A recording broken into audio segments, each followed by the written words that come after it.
Hello friends. मैं तरुण कुमार इनके classes में आप सभी का स्वागत करता हूं।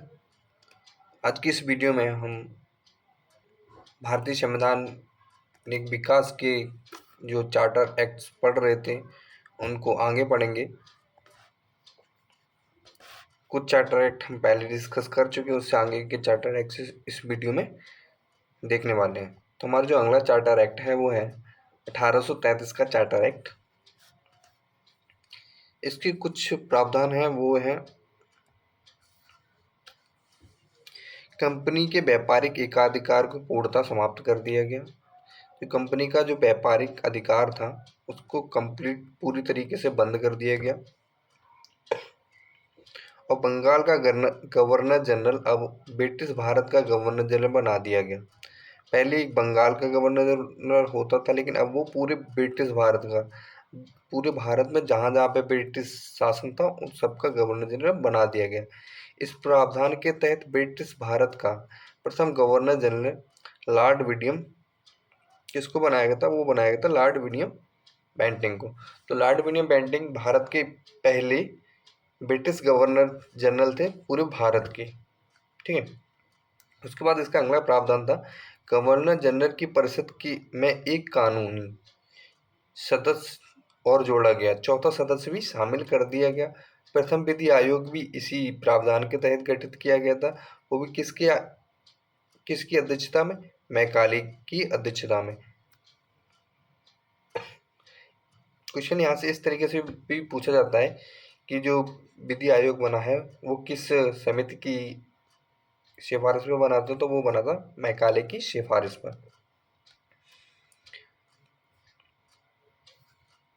और इसके प्रावधान थे भारतीयों को अपने देश में प्रशासन के कुछ हिस्से में हिस्सा लेना संभव बनाया गया, मतलब वो किन्हीं मामलों में जुड़ सकते थे।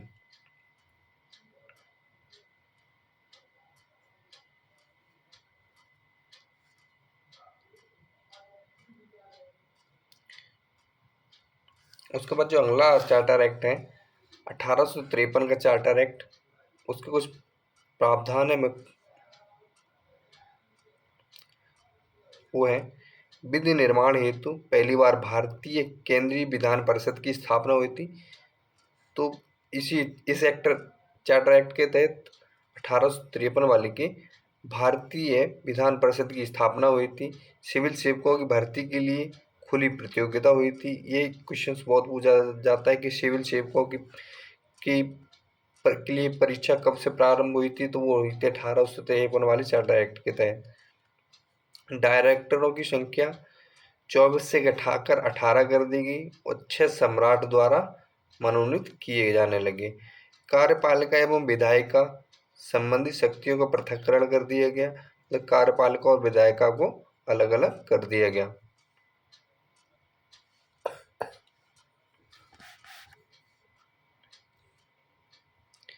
उसके बाद हमारा जो अगला चार्टर एक्ट है वो है भारत शासन अधिनियम। यहाँ से जो हमारा भारत शासन अधिनियम एक्ट है 1858, यहाँ पे इससे पहले हमने जो भी पढ़े वो ईस्ट इंडिया कंपनी के तहत चार्टर एक्ट थे, लेकिन अब जो आगे वो है आगे ब्रिटिश क्राउन के तहत। ठीक है। इसका जो मुख्य प्रावधान थे वो थे भारतीय भारतीय प्रशासन का नियंत्रण कंपनी से ले लिया गया था और ब्रिटिश क्राउन के हाथों में सौंप दिया गया था। और इसके जो प्रावधान थे तो वो थे भारत का राज्य सचिव बनाया गया, बोर्ड ऑफ डायरेक्टर्स बनाए गए, बोर्ड ऑफ कंट्रोल बनाए गए और दोनों के समस्त अधिकार भारत राज्य सचिव को प्रदान कर दिए गए। मतलब भारत में जो राज्य सचिव होगा उसको ये सारे अधिकार दे दिए गए। उसके बाद भारत के गवर्नर जनरल का नाम बदल दिया गया। क्या रख दिया गया? वो वायसराय कर दिया गया। भारत के जो प्रथम वायसराय थे वो थे लॉर्ड कैनिंग। और भारत में ब्रिटिश क्राउन का आधिपत्य मतलब शासन स्थापित कर दिया गया इस एक्ट के तहत।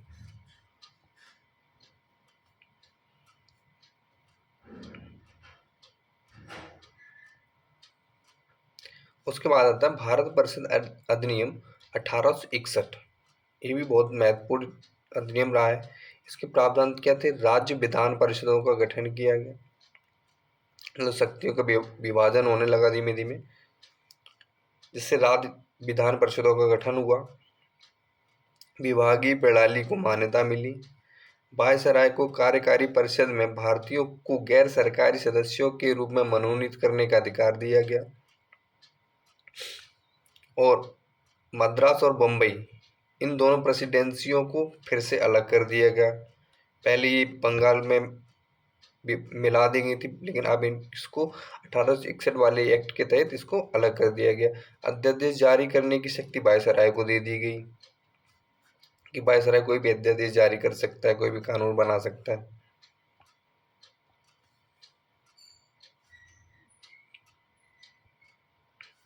उसके बाद भारत परिषद अधिनियम 1892, इसके प्रावधान थे केंद्रीय विधान परिषद के भारतीय सदस्यों का बजट पर अपने विचार प्रकट करने का अधिकार प्रदान किया गया। मतलब जो भारतीय सदस्य थे उनको बजट पर बोलने के लिए अधिकार मिला इस एक्ट के तहत।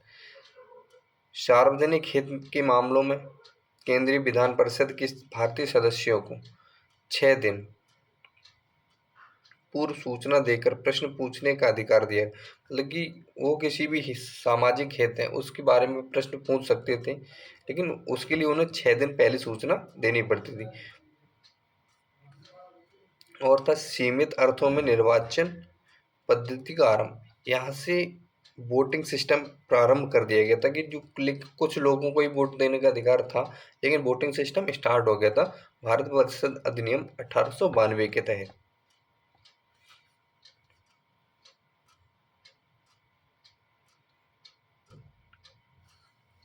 उसके बाद है भारत परिषद अधिनियम 1909।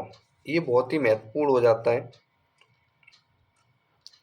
इससे संबंधित बहुत ही प्रश्न एग्जाम में पूछे भी जाते हैं, तो इसके प्रावधान देख लेते हैं हम लोग। ब्रिटिश भारत में सर्वप्रथम सांप्रदायिक निर्वाचन के अंतर्गत मुसलमानों को शामिल किया गया। मतलब इससे पहले जो भी निर्वाचन हुए थे उनमें मुस्लिम समुदाय शामिल नहीं था, लेकिन इस 1909 के अधिनियम से मुस्लिम समुदाय को शामिल कर लिया गया था। इसके तहत वायसराय की कार्यकारी परिषद में सर्वप्रथम किसी भारतीय मतलब कि जो भी वायसराय परिषद की कम्युनिटी थी उसमें एक भारतीय को शामिल किया गया था, वो थे सत्येंद्र प्रसाद सिन्हा।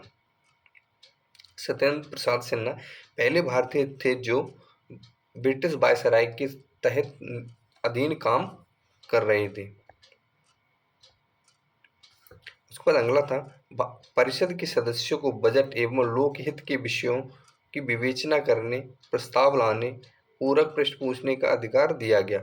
इससे पहले जो अधिनियम था उसमें सिर्फ 6 दिन पहले उनको बताना पड़ता था कि हमारा ऐसा डाउट है, हमें ये क्लियर करना है, लेकिन इस अधिनियम के तहत उनको डायरेक्ट प्रश्न पूछने, प्रस्ताव लाने, मतलब कि इन सब का दे दिया गया।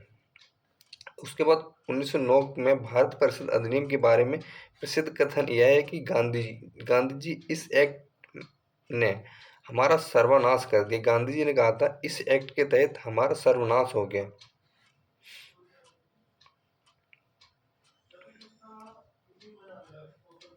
उसके बाद है भारत शासन अधिनियम 1919। ये भी बहुत ही महत्वपूर्ण अधिनियम रहा है। इसमें प्रांतीय विषय थे उसको आरक्षित और हस्तांतरित में विभाजित कर दिया गया। प्रांतों में द्वैध शासन प्रणाली शुरू की गई।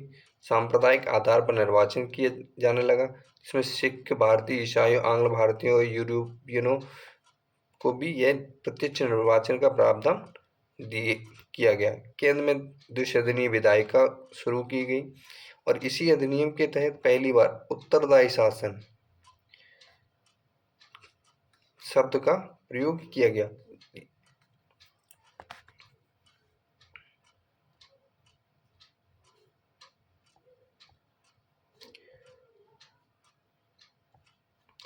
उसके बाद आ जाता है भारत शासन अधिनियम 1935। यह बहुत ही महत्वपूर्ण अधिनियम रहा है।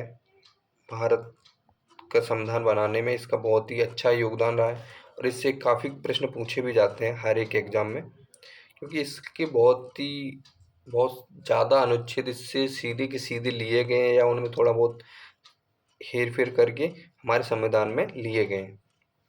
तो हम इसके प्रावधान देख लेते हैं।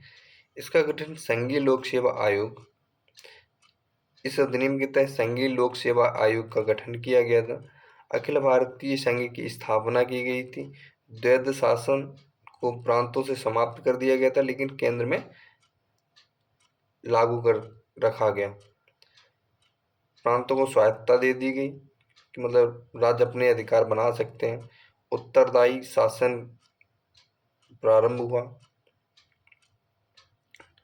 प्रांतों को स्वायत्तता मिल गई दोहरे शासन के स्थान पर।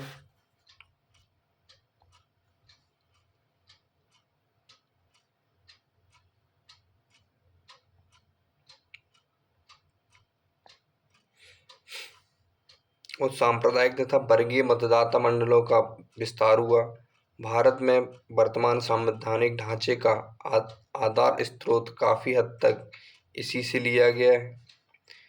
और केंद्र में द्विविधान मतलब द्विसदनीय व्यवस्था की गई। इसी अधिनियम के तहत शक्तियों का विभाजन केंद्र और प्रांतों को मतलब राज्य और केंद्र सरकार के बीच शक्तियों का विभाजन इसी अधिनियम के तहत हुआ है। तथा फेडरल न्यायालय 1937 जो फेडरल न्यायालय था उसका भी क्रियान्वयन स्थापना इसी एक्ट के तहत की गई थी। जवाहरलाल नेहरू के कथन। जवाहरलाल नेहरू ने इस अधिनियम को लेकर कुछ कहा है। वो कहा है, एक कार जिसमें ब्रेक तो है पर इंजन नहीं, गुलामी का अधिकार। ये कुछ शब्द हैं जो जवाहरलाल नेहरू जी द्वारा कहे गए थे। राज्य के नीति निदेशक तत्व के रूप में समाविष्ट भारत के संविधान में वर्ष 1950 में।